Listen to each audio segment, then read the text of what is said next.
Good morning. I'm Karen Love Basinger. I'm the pastor of Florence United Methodist Church in Florence, Oregon, and we're delighted to have you here with us today in our cyber church, in our virtual church experience from our homes as we are connecting online during this COVID-19 shutdown. But we're delighted that you can be here with us, and we pray that this will be a time of blessing for you and that you will feel God's deep love for you during this service, and that you will leave lighter and uplifted. That's our prayer. This week was supposed to be different. Well, a lot of things supposed to be different this week, but this was really supposed to be a different week because this was our 50th celebration of Earth Day this year. And this was going to be Earth Week at our church, and we were going to have some beloved, well-known United Methodist musicians, Jim and Jean Strathy, with us. They were going to do a concert this weekend, and they were going to lead a lot of our worship on Sunday. So what we're having today is a virtual Strathy concert. There will be about 4 of their songs that they've so graciously allowed us to use for this service, and we deeply appreciate that. So there's going to be a lot of Strathy music, and we're going to do our best to honor the heart of Earth Day and God's in creation. So let's get started.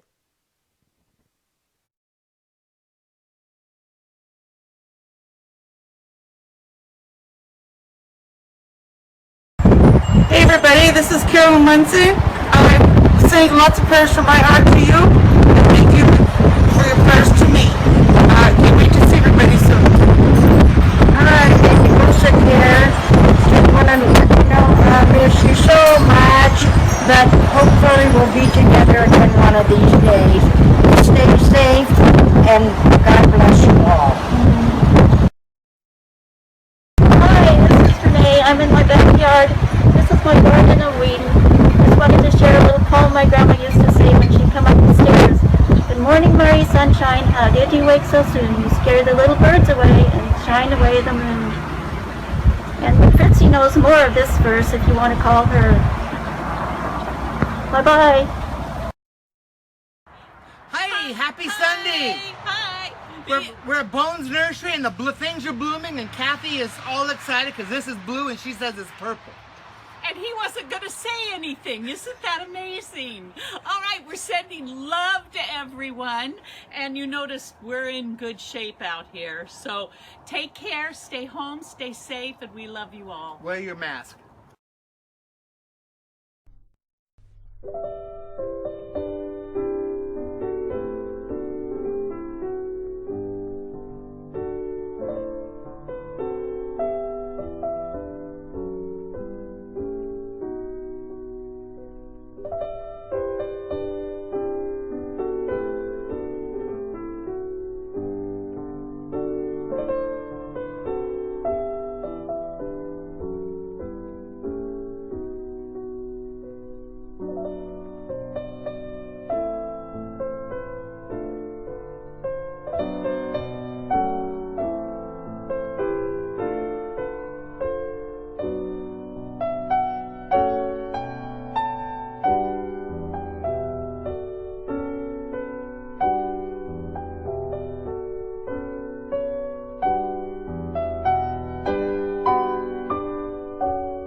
Thank you for the blessings of all creation. Thank you for the blessings of all creation. Forgive us, God, for the harm we cause. Forgive us, God, for the harm we cause. Thank you for the blessings of all creation. Thank you for the blessings of all creation. Help us heal our common home. Help us heal our common home. Thank you for the blessings of all creation. Thank you for the blessings of all creation. Help us save your sacred earth. Help us save your sacred earth. Thank you for the blessings of all creation. Thank you for the blessings of all creation. Help us save your sacred earth. Help us save your sacred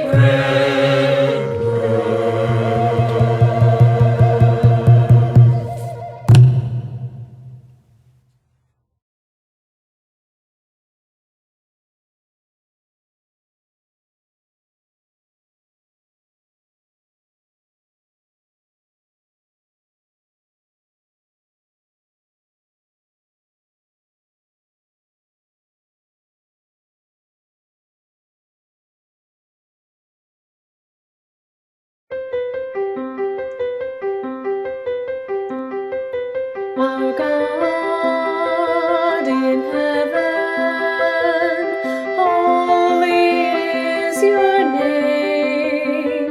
Your reign come, your will done, on earth as in heaven. Give us today our daily bread, and help us forgive as we have been forgiven. In the time of trial,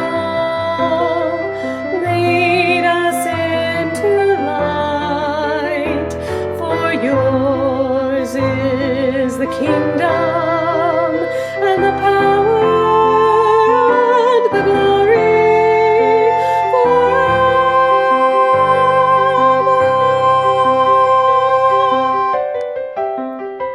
Our God in heaven, holy is your name. Holy is your name.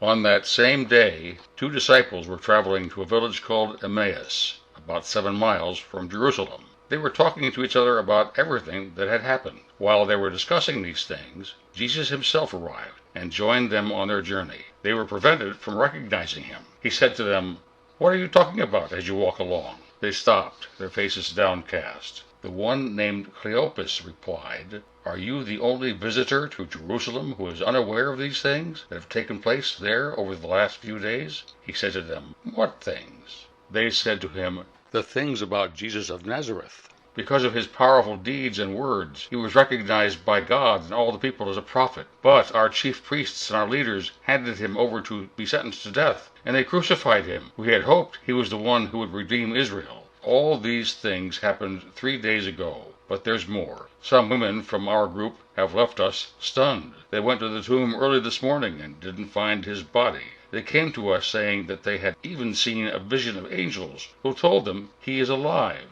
Some of those who were with us went to the tomb and found things just as the women said. They didn't see him." Then Jesus said to them, "You foolish people, your dull minds keep you from believing all that the prophets talked about. Wasn't it necessary for the Christ to suffer these things and then enter into his glory?" Then he interpreted for them the things written about himself in all the scriptures, starting with Moses and going through all the prophets. When they came to Emmaus, he acted as if he was going on ahead. But they urged him, saying, "Stay with us. It's nearly evening, and the day is almost over." So he went in to stay with them. After he took his seat at the table with them, he took the bread, blessed it, and broke it, and gave it to them. Their eyes were opened, and they recognized him. But he disappeared from their sight. They said to each other, "Weren't our hearts on fire when he spoke to us along the road, and when he explained the Scriptures for us?" They got right up then and returned to Jerusalem. They found the 11 and their companions gathered together. They were saying to each other, "The Lord really has risen. He appeared to Simon." Then the 2 disciples described what had happened along the road, and how Jesus was made known to them as he broke the bread.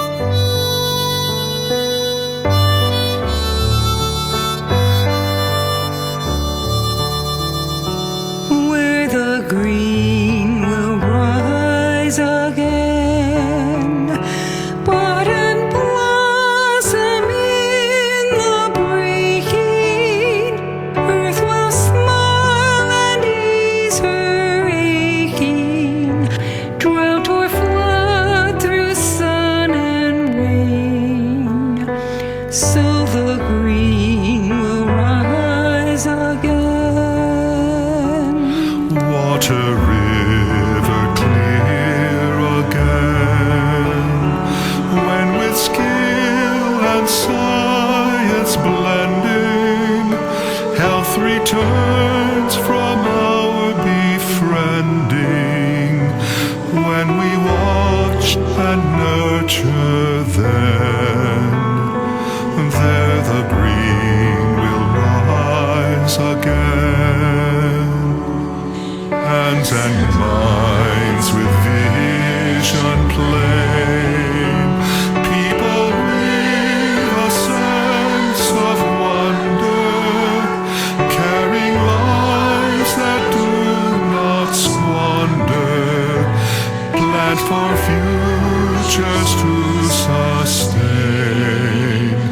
So we let earth green again, where the green will rise again, when God's world has peace and healing, common cause and common feeling, love will make us her domain, so the green will rise again.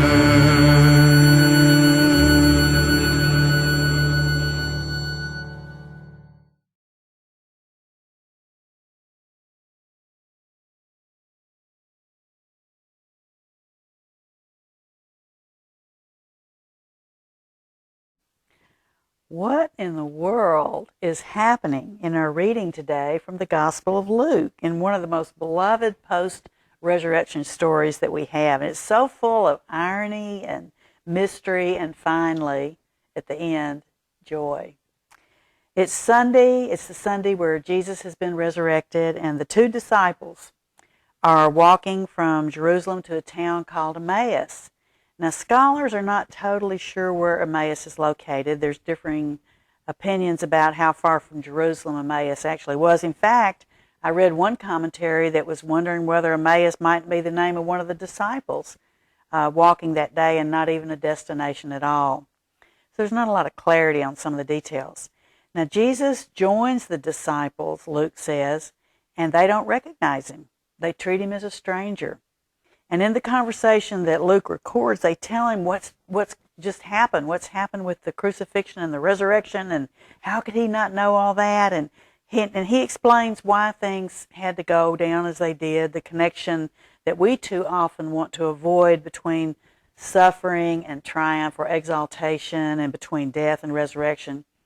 But the story says they still did not recognize him, who they were talking to. They didn't know who they were talking to till they reached their destination and they prevailed upon Jesus to stay and share a meal with them. One of the commentators I read said that it was not uncommon in those times it would be polite for you to decline the first time somebody asked you to stay for dinner, but then you could eventually give in. So he stayed and he shared a meal with them, and it was in the breaking of the bread that they recognized him. Now, as I've thought and prayed and reflected on this passage this week, what keeps grabbing my attention, what my mind keeps going back to in my heart, is the fact that Jesus was known to those two disciples in the breaking of the bread, in the sharing of a meal. The sacrament of supper with the Lord, Holy Communion, the bread and the wine, the grains of wheat and the grapes. When we met last month in March for our annual Ecumenical Lenten or Spiritual Renewal Weekend, our guest speaker was Susan Rush, a spiritual director from Santa Fe, New Mexico, and she's in the centering prayer contemplative tradition. And I've been reading a New York Times best-selling book by one of her mentors that she talked about, Father Richard Rohr, a Franciscan priest. His book, New York Times bestseller, The Universal Christ, How a Forgotten Reality Can Change Everything We See, Hope For, and Believe. And it's been perfect reading for me for this in this Earth Day's 50th observation and celebration this year. This year we're in the midst of a global pandemic, as you well know, that has been at least indirectly linked to climate disruption, and we live with increasingly dire predictions and signs of a great mass extinction event underway now. So where do we find our hope, our strength, our resilience in the midst of the COVID-19 pandemic and escalating climate collapse?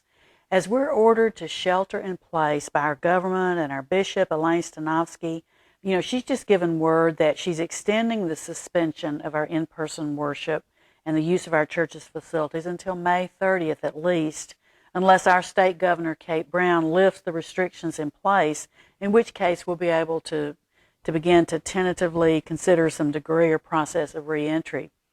In the midst of all this, where is the resurrected Christ? In the midst of so much death, not only physical, but even business and financial deaths, as the COVID-19 shutdown takes its toll, continues to take a toll, where do we find life in the midst of all this death? Where do we find hope when what feels like so much despair to despair about and feel anxiety about as we come to terms with the death of normal? Like the disciples on the road to Emmaus who were grappling with the impact of the crucifixion, suffering, and death of Jesus on the cross, how do we as Christians find hope of resurrection?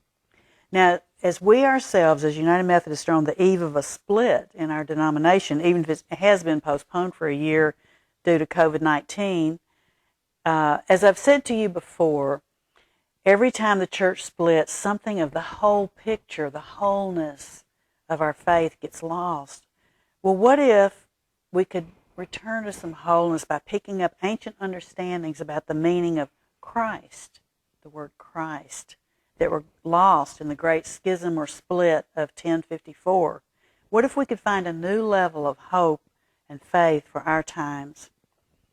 In his book, Father Rohr claims that what was lost in that great split was a grasp of the deepest meaning of the word Christ. He said, it's not just Jesus' last name.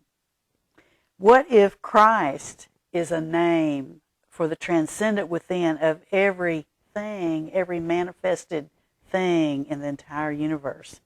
What if Christ is a name for the immense spaciousness of all true love? What if Christ refers to an infinite horizon that pulls us from within and pulls us from forward too? What if Christ is another name for everything in its fullness? Father Rohr asserts that the big tradition, of the Catholic or the Universal Church before the split of 1054 would understand these are essential and core truths of Christianity. What if our understanding of the meaning of Christ is connected to the shape of reality for each of us? Our understanding of the meaning of the word Christ affects our very grasp of reality.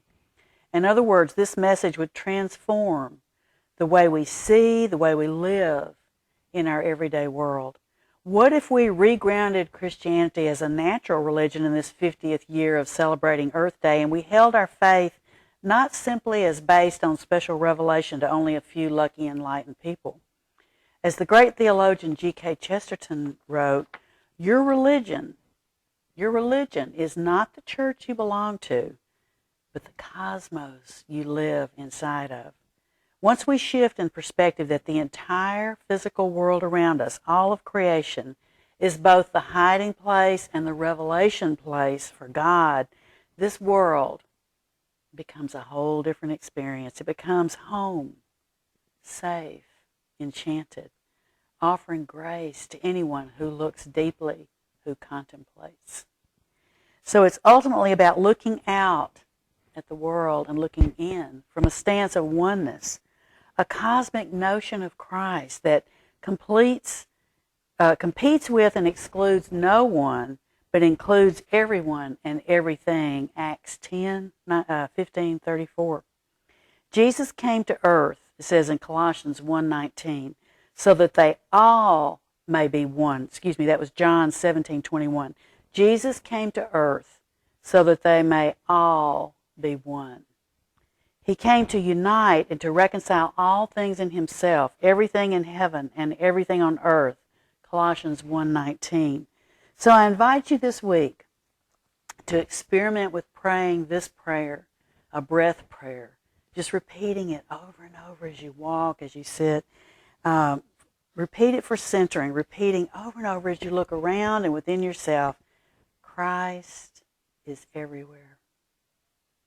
Christ is everywhere.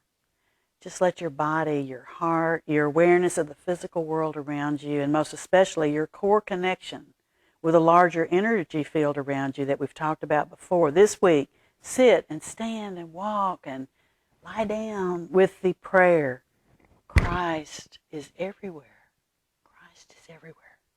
Until the impact begins to sink in, till you can begin to imagine its larger implications for the world and for history and for your own life. In other words, like the Gospel of John says, let the Word become flesh in you. In the monastic tradition of Christianity, this practice of lingering and going into the depths of a phrase or a text is called Lectio Divina. Lectio Divina. It's a contemplative way of reading that goes deeper than the usual mental comprehension of words that we do, or trying to use words to give answers or solve immediate problems or concerns. Father Rohr says that contemplation is waiting patiently for the gaps to be filled in.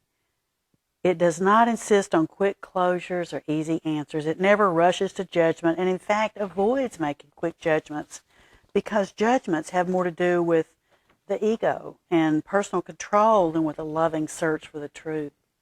So what you do is you repeat something like, Christ is everywhere. And you just keep saying it. You don't have to understand it. That's the mystery. You only understand it from inside it. You keep saying it, keep saying it. Christ is everywhere. So this week, let your prayer be, Christ is everywhere. As we work our way together toward an understanding of a Christ who is so much more than just Jesus' last name. Christ was known to the two disciples as he walked on the road to Emmaus with them. And in the breaking of the bread and the sharing of the wine, in the grains of the wheat and in the grapes of the field, this week my prayer for you is that you will indeed recognize the real Christ in everything, everywhere, all the time, in every time, no matter what's going on, in the natural world, in the miracle of creation, and especially the Christ within yourself. Thanks be to God. Amen.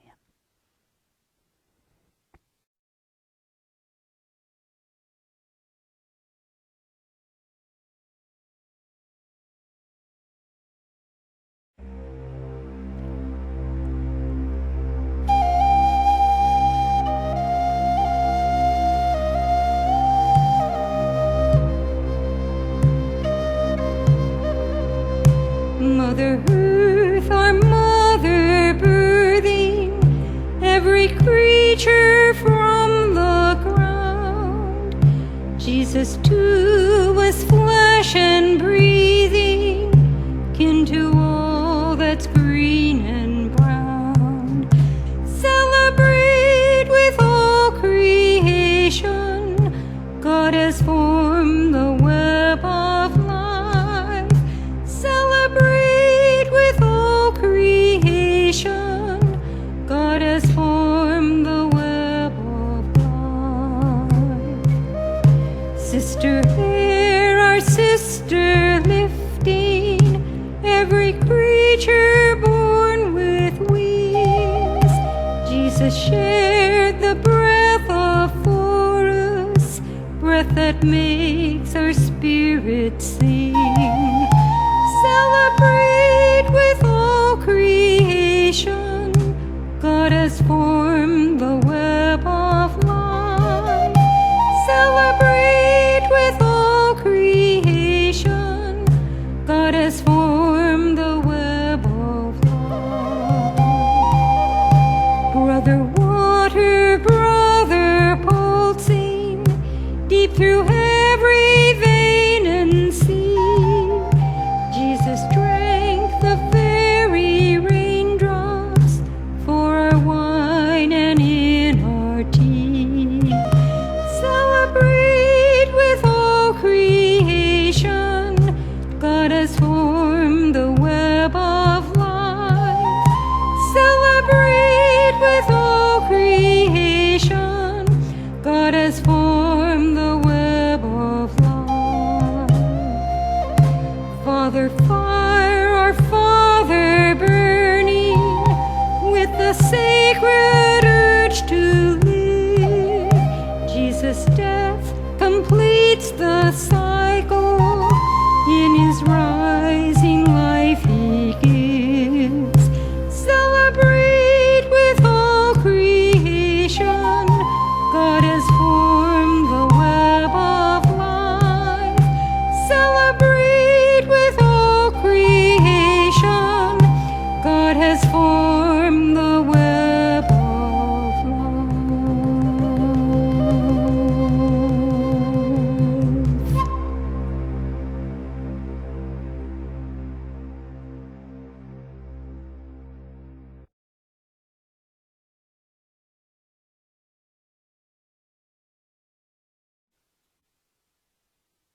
As we come toward the close of our worship service together, it's been great to share this time with you, and I invite you to consider that one of your responses to worshiping together could be to give.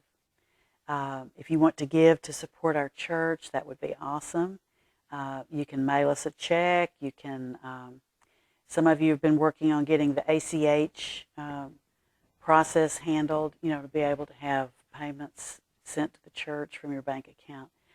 And there's also a fund that the Greater Northwest area is creating, the GNWFFF, I believe it's called, Funding for Families who have been impacted by huge losses with the COVID-19 crisis, loss of employment and so forth. So if you'd like to donate to that fund, get in touch with us and we'll help you do that, or you can go online to the church website. So we are truly blessed. We have so many blessings, even in the midst of all that's going on. So out of that sense of blessedness, let us give. And so when we come, we're going to have one more Strathy song, and that will be our benediction. That will be our blessing. And it is God's wondrous world. Have a great week.